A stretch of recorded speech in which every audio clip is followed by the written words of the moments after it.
नमस्कार साथियों, आप सब कैसे हैं। आशा करता हूं कि आप सब सुखी होंगे, स्वस्थ होंगे, मस्त होंगे। जैसा कि मित्रों आप वीडियो के टाइटल को देख करके समझ ही गए होंगे कि आज हम किस विषय पर चर्चा करने जा रहे हैं। तो मित्रों आज हम उस दुर्लभ रहस्यमयी चमत्कारी विद्या के बारे में आपको बताने जा रहे हैं जो कि अति दुर्गम है, जिसका ज्ञान होने मात्र से, जिसका अनुसरण करने मात्र से आप स्वयं में एक चमत्कारी और रहस्यमयी व्यक्ति बन सकते हैं, जिसका दैनिक जीवन में अनुकरण करने से, प्रयोग करने मात्र से, जिसको अनुकूल बना करके कार्य करने मात्र से आप सफलता प्राप्त कर सकते हैं। अपने जीवन में, अपने दुखमय जीवन के लिए सुखमय में परिवर्तित कर सकते हैं। आप ऐसी रहस्यमयी विद्या जिसे के जनक स्वयं भगवान शिव शंकर हैं, इसलिए इस विद्या के लिए शिव सूर्योदय नाम से जाना जाता है। ये स्वर विद्या एक ईश्वर विद्या है, यानी दिव्य विद्या है। तो मित्रों ये जो स्वर विद्या है, इसके जानने के लिए सर्वप्रथम हमें हमारे शरीर में, हमारी श्वास में जो प्राणवायु जो बहती है नासिका के मध्य में, इसके माध्यम से हमें जानना होगा कि हमारा कौन सा स्वर चल रहा है। मित्रों हमारे शरीर में लगभग 72,000 नाड़ियाँ पाई जाती हैं, जिनमें 3 नाड़ियाँ एड़ा, पिंगला और सुषुम्ना मुख्य हैं, जो कि हमारी प्राणवायु में दाहिनी और बाईं नासिका के माध्यम से तथा दोनों नासिकाओं के माध्यम से चलती हैं। यदि हमारी प्राणवायु दाहिनी नासिका में अधिक मात्रा में चलती है, तेज प्रवाह के साथ चलती है, तो ये हमारी पिंगला नाड़ी या सूर्य नाड़ी कहते हैं। तथा यदि बाईं नासिका में जिस नाड़ी का प्रवाह तेज होता है, तो इसी नाड़ी के लिए हम एड़ा नाड़ी या चंद्र नाड़ी कहते हैं।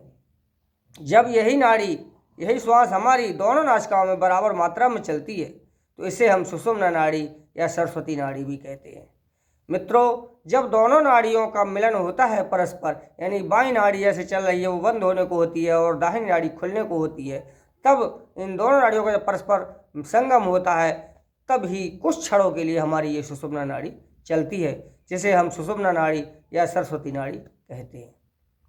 मित्रों बाईं नाड़ी हमारी चंद्र शक्ति से भरपूर है तथा दाहिनी नाड़ी हमारी सूर्य शक्ति से भरपूर है तथा सुषुम्ना नाड़ी हमारी शिव शक्ति से भरपूर है। मित्रों दाहिनी नाड़ी जो कि हमारी सूर्य शक्ति से भरपूर है, इसमें हमें उष्ण यानी गर्म यानी शक्ति से ओतप्रोत, क्रूर एवं कुटिल कर्म, मेहनत करने वाले कर्म हमें सूर्य नाड़ी में करने चाहिए। कठिनतम से कठिनतम जो मेहनत वाले कार्य हैं वह हमें सूर्य नाड़ी में करने चाहिए। तथा जो शांति प्रिय, अधिक समय तक टिकने वाले और हित कल्याणकारी जो कार्य हैं उन्हें हमें बाईं नासिका में करना चाहिए। तथा सुषुम्ना नाड़ी जब हमारी चल रही हो तो हमें किसी भी कार्य को नहीं करनी चाहिए। हमें सुषुम्ना नाड़ी में सिर्फ भगवान ईश्वर का पूजन, उपासना, साधना, आराधना आदि कार्य करने चाहिए। तथा सुषुम्ना नाड़ी की एक और खास विशेषता यह है कि इस नाड़ी में जो भी हमारे मुंह से निकलता है वह वचन सत्य सिद्ध हो जाता है। तो ऐसी नाड़ी यदि चले तो हमें सोच समझ करके अपने मुंह से अच्छी वाणी ही निकालनी चाहिए, किसी के हित कल्याणकारी भाषा का प्रयोग करना चाहिए, ताकि हमारी वो भाषा सत्य सिद्ध हो और जिससे किसी का लाभ हो। तो मित्रों इन स्वरों के लिए अधिक प्रभावी बनाने के लिए अब हमें तत्वों का अवलोकन करना चाहिए, क्योंकि हमारे शरीर जो है वो 5 तत्वों से निर्मित है: पृथ्वी, जल, अग्नि, वायु और आकाश। और यही 5 तत्व हमारे इस शरीर में विद्यमान है। मित्रों मानव शरीर ही क्या, संपूर्ण प्रकृति ही 5 तत्वों पर आधारित है। इन 5 तत्वों के बिना तो इस संपूर्ण सृष्टि में कुछ भी निर्माण नहीं हुआ है। अब मित्रों जब श्वास में पृथ्वी, अग्नि, जल, वायु और आकाशीय तत्व बहते हों तो उन तत्वों के आधार पर भी हमारे लिए कार्य में लाभ और हानि का हमें विश्लेषण करना चाहिए। यदि दाहिनी नासिका में अग्नि और वायु जैसे तत्व बहते हों तो जो दाहिनी नासिका के अंतर्गत कार्य बताए हमने, जैसे क्रूर कर्म, चर कर्म, यानी स्थिर न रहने वाले कार्य, जो कुछ ही क्षण के लिए हमें इनका लाभ लेना हो, या कुटिल कार्य हों, मेहनती कार्य हों, क्रूर कार्य हों, तो ऐसे कार्य के लिए यदि दाहिनी नासिका में अग्नि या वायु तत्व बहता हो तो सफलता 100% बढ़ जाती है और कार्य निश्चित ही सफल होता है। तथा ठीक उसी प्रकार से यदि वायु नासिका के अंतर्गत, एड़ा नाड़ी के अंतर्गत बताए जाने वाले कार्यों में यदि वायु नासिका के मध्य में जब जल, पृथ्वी तत्व बहते हों तो ऐसी स्थिति में हमारे कार्यों का सफलता का जो स्तर है वो 100% सत्य होता है, सिद्ध होता है। तो मित्रों, आकाश तत्व जो कि एक शून्य तत्व है, यह तत्व यदि सुषुम्ना नाड़ी चल रही उस समय यदि विद्यमान हो तो मुंह की निकली हुई वाणी बिल्कुल सत्य सिद्ध होगी, उसे भगवान परमात्मा भी टाल नहीं सकते। यदि व्यक्ति का सुषुम्ना स्वर हो और उस समय यदि व्यक्ति की सुषुम्ना स्वर में आकाश तत्व विद्यमान हो तो ऐसे समय में कही गई वाणी बिल्कुल सत्य सिद्ध होती है। दूसरे शब्दों में यदि नाड़ियाँ और तत्व यदि विपरीत हैं तो फिर भी आप तत्वों को आधार मानते हुए या नाड़ियों को आधार मानते हुए अपने कार्य में सफलता किसी हद तक प्राप्त कर सकते हैं। मित्रों, जैसे कि यदि हमें कोई शांत स्तर का कार्य करना है, स्थिर रूप से कार्य करना है, और यदि हमारा तत्व जल तत्व नहीं चल पा रहा है, पृथ्वी तत्व नहीं चल पा रहा है, तो बायां स्वर चल रहा है तो बाएं स्वर में हम उस कार्य के लिए शुरुआत कर सकते हैं। और यदि हमारा बायां स्वर नहीं चल पा रहा है और हमें कार्य करना जरूरी है और उस समय यदि हमारा जल और पृथ्वी तत्व चल रहा है तो भी हम कार्य कर सकते हैं। और कोशिश तो यही करें कि हमारा तत्व और स्वर दोनों का संगम सही तरीके से हो, उसी समय में हम कार्य की शुरुआत करें। अब मित्रों, हम आपको तत्वों की पहचान बताते हैं, क्योंकि हम स्वर की पहचान तो आपको बता चुके हैं। इन तत्वों के लिए हम श्वास की गति के आधार पर पहचान सकते हैं। मित्रों, अग्नि तत्व की जो गति की लंबाई है वह मात्र 4 अंगुल लंबी है और वायु तत्व की लंबाई 8 अंगुल लंबी है। पृथ्वी तत्व की 12 अंगुल लंबी है और जल तत्व की 16 अंगुल लंबाई तक श्वास चलती है। तथा जिस श्वास की गति इन गतियों से भिन्न हो, मालूम ही न पड़े, और तथा 4, 8, 12, 16 से अलग चल रही हो, तो यह असमान गति वाली श्वास में असमान गति वाली श्वास में आकाश तत्व विद्यमान रहता है। तो मित्रों, इस प्रकार से हम श्वास की गति की चाल के आधार पर तत्वों की पहचान कर सकते हैं। अब मित्रों, हमने इन श्वास में स्थित स्वर और तत्वों के माध्यम से आपके लिए कार्य करने की जो विधि समझाई है, इसको करने के पश्चात आप अपने कार्य में सफलता प्राप्त कर सकते हैं। इससे अशुभ घड़ी भी शुभता में बदल जाती है। यदि आपकी किसी भी कार्य को करते समय ग्रह नक्षत्र आदि का कोई दोष हो और यदि स्वर योग का सुयोग प्राप्त हो जाए तो वह कुयोग, वह दोष बिल्कुल समन हो जाता है। स्वर योग के शुभ योग के सम्मुख सारे दोष नष्ट हो जाते हैं। एक स्वर योग का सुयोग प्राप्त हो जाने पर किसी भी प्रकार के कुयोग की शंका नहीं करनी चाहिए। अब मित्रों, इसका दैनिक जीवन में हम प्रयोग कैसे करें? जब हम सुबह सुबह चारपाई से उठते हैं सो करके, तो हमारे लिए अपने स्वर का नित्य अवलोकन करना चाहिए। मित्रों, जैसे शुक्ल पक्ष की प्रतिपदा से 3 दिन तक हमारा बायां स्वर सूर्योदय के समय चलना चाहिए।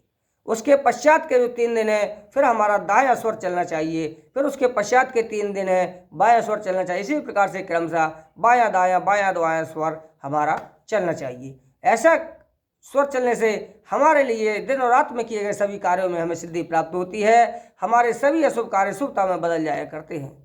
ठीक उसी प्रकार से कृष्ण पक्ष की प्रतिपदा से 3 दिन तक हमारा दायां स्वर चलना चाहिए, उसके 3 दिन पश्चात हमारा बायां स्वर, फिर 3 दिन पश्चात दायां स्वर। इसी प्रकार से सूर्योदय के समय हमारा दायां बायां स्वर चलना चाहिए। तो मित्रों, इस प्रकार से हमारे दैनिक जीवन में हमें ये सफलता प्राप्त होती है। तो हमें सर्वप्रथम उठ करके इसी प्रकार से हमें स्वर का अवलोकन करना चाहिए। हमें सूर्योदय से ठीक ब्रह्म मुहूर्त में 1 घंटे पहले कम से कम उठ जाना चाहिए और स्वर का अवलोकन करना चाहिए। यदि स्वर हमारा विपरीत परिस्थिति में चल रहा है तो हमें उसी प्रकार से विपरीत करवट बदल करके लेटकर अपने उस स्वर को बंद करके उसी स्वर को चालू कर लेना चाहिए। जैसे कि हमारा शुक्ल पक्ष की प्रतिपदा पर हमें बायां स्वर चलाना है, लेकिन हमारे यदि दाहिना स्वर चल रहा हो तो हमें उस दाहिनी करवट से लेट करके और दाहिने स्वर को बंद करके और लेट जाना चाहिए, जिससे हमारी जब बाईं करवट ऊपर हो जाएगी तो और दाहिना स्वर बंद हो जाएगा तो हमारा धीरे धीरे बायां स्वर चल जाएगा। इस प्रकार से हमें सूर्योदय के समय तक ये ध्यान करना है कि हमारा दिन के अनुकूल ही स्वर चलना चाहिए। ठीक हमने ये डेली का हमारा प्रयोग करना चाहिए।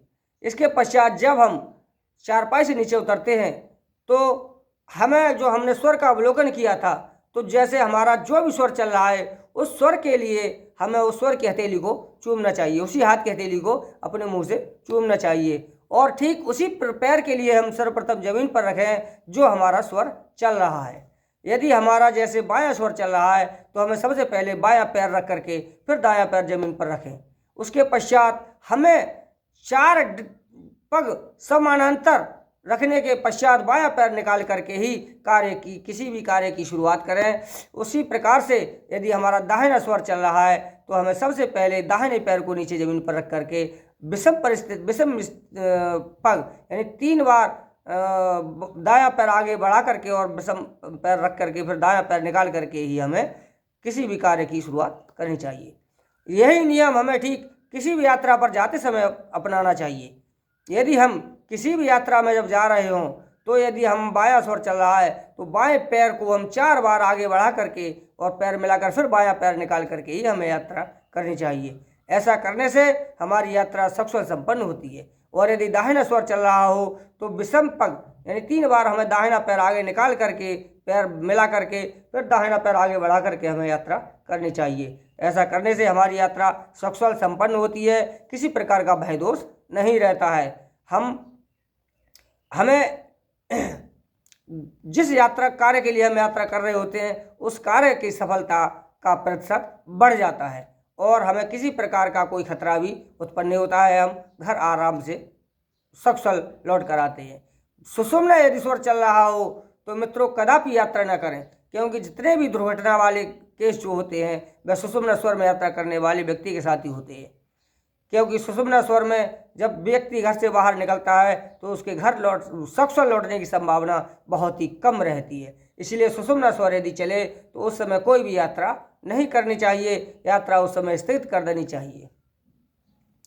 मित्रों, इसी प्रकार से जो हम दैनिक जीवन में लेन देन का कार्य करते हैं तो उसमें भी हमें सावधानी बरतनी चाहिए। हमारा जो स्वर चल रहा हो हमें उसी स्वर से नित्य नैमित्तिक लेन देन आदि के कार्य करने चाहिए। चाहे जो भी हमारा कार्य है, लेन देन का कार्य है या हमारा कैसा भी कोई भी कार्य हो, तो उस कार्य की शुरुआत जो हमारा स्वर चल रहा हो उससे शुरुआत करनी चाहिए। उसके पश्चात आप जैसे भी कार्य को कर सकते हैं।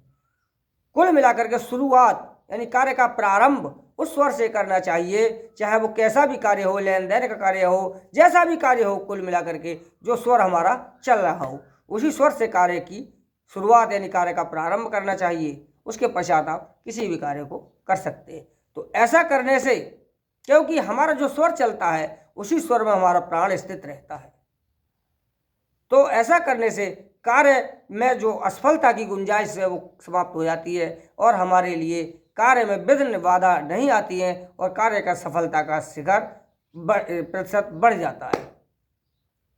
तो मित्रों, हमारे लिए जो स्वर चलता हो उसी स्वर को आगे, उसी पैर को आगे बढ़ा करके दाएं बाएं के हिसाब से सब विषम पग रख करके हमें यात्रा शुरू करनी चाहिए। जो स्वर चल रहा हो उसी स्वर के हाथ से हमें कार्य की शुरुआत करनी चाहिए। तो इस प्रकार से हम अपने कार्य में आने वाले विघ्न और बाधाओं से बच सकते हैं और हम अपने कार्य के लिए निसंदेह सफलता की श्रेणी पर पहुंचा सकते हैं।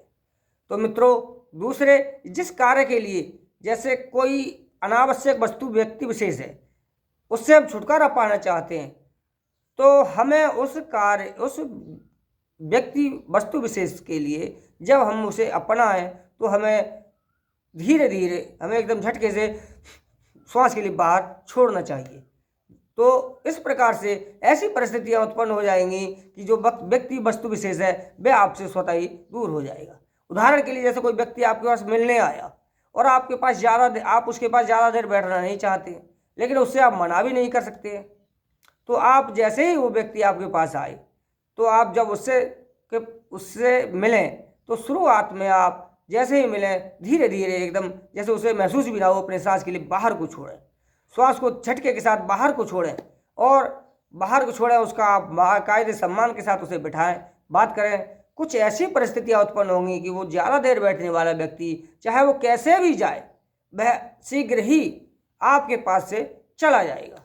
और जब वो जाए, यदि आप उसे दोबारा अपने पास ज़्यादा देर, आप उसे संपर्क कम रखना चाहते हैं, आप उसे संपर्क में नहीं बनाए रखना चाहते हैं, तो जैसे ही वो जाए फिर आप उसके पीछे श्वास के लिए एकदम तीव्र गति से बाहर को छोड़ें।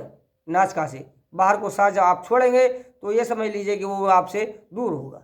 और यदि किसी व्यक्ति को आप अपने नज़दीक लाना चाहते हैं, आप ये चाहते हैं कि व्यक्ति हमारे पास ज़्यादा से ज़्यादा देर बैठे, या कोई वस्तु विशेष के लिए कि ये हमारे लिए पास स्थायी रूप से हो, तो उसे जब आप ग्रहण करें या उस व्यक्ति के लिए आप अपने पास बैठाएं तो आप एकदम नासिका के लिए अंदर के लिए खींचें, और जब वह जाने को तब भी नासिका को अंदर के लिए खींचें। झटके के साथ अंदर को जब नासिका को आप खींचेंगे, श्वास के अंदर को खींचेंगे, तो वह ऐसी परिस्थितियां, ऐसी मतलब इस पर वो होगा कि वह व्यक्ति वस्तु विशेष आपके पास अधिक समय तक टिकेगी। तो ये उपाय 100% सत्य है। स्वर योग की बताई गई एक एक बात बिल्कुल अक्षरशः सत्य है। कहावत है, एक महात्मा कबीर अरिजीत सिंह कहते हैं कि चंद्र टरे सूरज टरे धवु टरे सुनमीत, और वचन योग का नहीं टरे कहे दास रणजीत। ये भगवान शिव की कही हुई वाणी है। शिव का कहा हुआ कोई भी कथन सत्य नहीं हो सकता।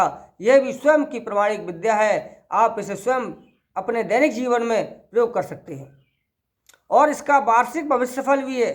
यदि आप जैसे चैत्र शुक्ल की प्रतिपदा जो आती है, उसके लिए आप अपने सूर्योदय के समय अपने श्वास का प्रयोग करें, श्वास का मतलब अनुसरण करें। जब आप श्वास का अनुसरण करें तो सूर्योदय के समय आपका बायां स्वर चलना चाहिए, और बाएं स्वर में यदि जल और पृथ्वी तत्व बहता है तो निसंदेह आपका वर्ष संपूर्ण सुफलदायी सुफलदायी होगा। इसी प्रकार से चैत्र शुक्ल प्रतिपदा से 3 दिन तक लगातार आपका बायां स्वर चलना चाहिए, और यदि बाएं स्वर में जल या पृथ्वी तत्व चलता है तो फिर तो सोने पर सुहागा है। तो यदि ऐसा आपका ये स्वर तत्व चलता है तो आपका संपूर्ण वर्ष निसंदेह सुफलदायी सिद्ध होगा। आपके जीवन में आने वाली कठिनाइयाँ स्वतः ही सने सने समाप्त हो जाएंगी और आपका जीवन का प्रगति रूपी रथ स्वतः ही तीव्र गति से चलने लगेगा। तो मित्रों, अब आपके लिए